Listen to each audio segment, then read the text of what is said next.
Thank You My Dear est un petit restaurant, un café où on fait des sandwichs, des salades, des pâtisseries.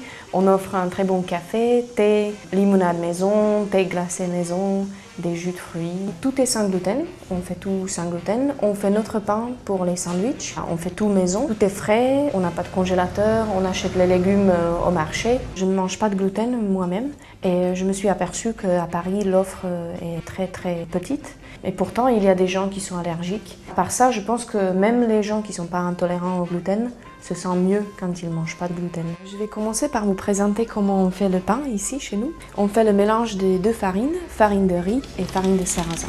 Voilà.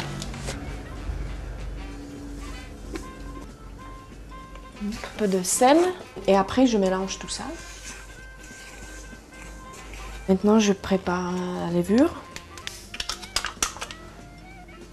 Les graines de chia. Ça, c'est la levure qu'on mélange avec de l'eau. Et on laisse le temps que ça monte. Et ça, c'est les graines de chia mélangées avec de l'eau. On mélange tout ça.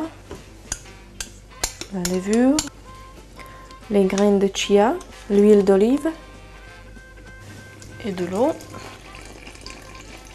Et on mélange tout ça.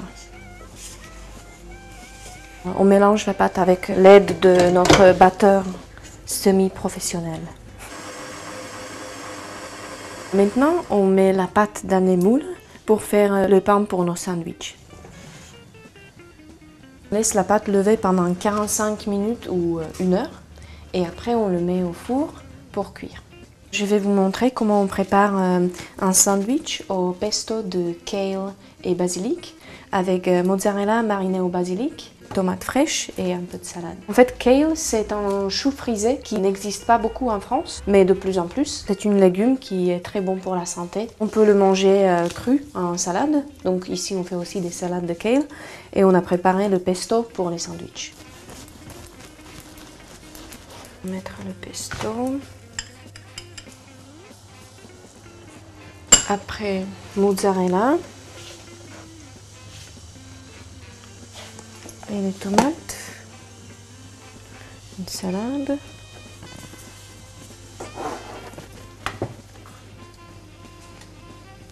maintenant on va faire un sandwich avec pâté de sardines à la moutarde, tomates et persil. Notre pâté de sardines c'est préparé avec les sardines, beurre, cream cheese, moutarde, un peu de sel et poivre.